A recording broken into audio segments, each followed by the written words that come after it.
এতিয়া মই নিয়োগলৈকে আহোঁ। যুৱক যুৱতীসকলে অপেক্ষা কৰি আছে। মই এটা কৈ যাম। সকলো যুৱক যুৱতীয়ে নিৰ্বাচিত যুৱক যুৱতীসকলে মনোযোগেৰে শুনিব। অহা 6 তাৰিখে ৰাজ্য চৰকাৰৰ শিক্ষা বিভাগে প্ৰাথমিক শিক্ষাৰ শিক্ষক শিক্ষয়িত্ৰীসকলৰ চূড়ান্ত ফলাফল ঘোষণা কৰিব। অৰ্থাৎ আজি এই ঘোষণা কৰাৰ প্ৰক্ৰিয়া সমাপ্ত হ'ব। 9 তাৰিখে আকৌ এবাৰ মই কৈছো যে 9 তাৰিখে আমি প্ৰাথমিক বিদ্যালয়ৰ শিক্ষক শিক্ষয়িত্ৰীসকলক নিয়োগ পত্ৰ প্ৰদান কৰিম। তাৰ পিছতে আমি নৱেম্বৰ মাহৰ ভিতৰতে পুলিচ কনিষ্টবলসকলক নিযুক্তি দিয়াৰ ব্যৱস্থা কৰিম।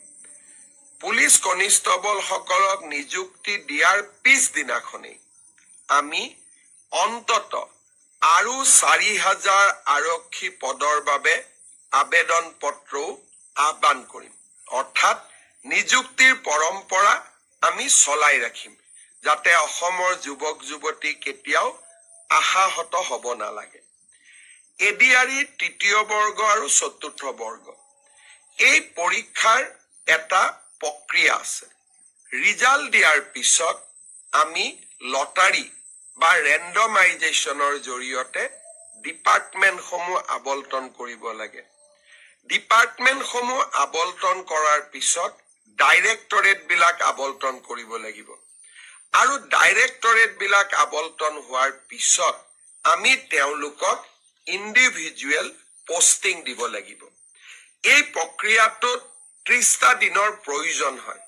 মই আগতেই কৈছো, যোৱা মাহত আমি কোনেও কাম কৰিব পৰা নাছিলো। মই চেষ্টা কৰিছো নৱেম্বৰৰ শেষত নহলে ডিচেম্বৰৰ প্ৰথম ভাগতে এডিআৰিৰ 4ৰ্থ আৰু 3য় বৰ্গৰ আমি নিযুক্তি পত্ৰসমূহ বিতৰণ কৰিম। প্ৰক্ৰিয়াটো চলি আছে, প্ৰক্ৰিয়াটো চলিব দিয়ক, কাৰণ এই প্ৰক্ৰিয়াটো স্বচ্ছ হোৱাৰ প্ৰয়োজনীয়তা আছে। ইয়াৰ এইখিনি সময়ৰ মাজতে আমি পোষ্ট গ্ৰেজুৱেট আৰু গ্ৰেজুৱেট টিচাৰৰো নিযুক্তিৰ কাম হাতত ল'ম।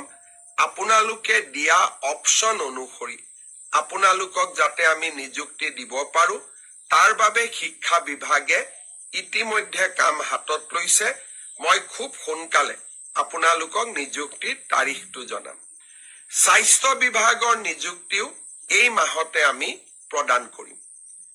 চাহ বাগিচাৰ সমাজখনৰ বাবে আমি 3% এইবাৰ চৰকাৰী চাকৰিত আৰক্ষণ কৰিছিলো। গোটেই কেইটা নিযুক্তি দিয়াৰ পিছত আমি চাহ বাগিচাৰ যুৱক যুৱতীসকলক পৃথকে 3% উত্তীৰ্ণ হোৱা যুৱক যুৱতীসকলক নিযুক্তি পত্ৰ প্ৰদান কৰিম।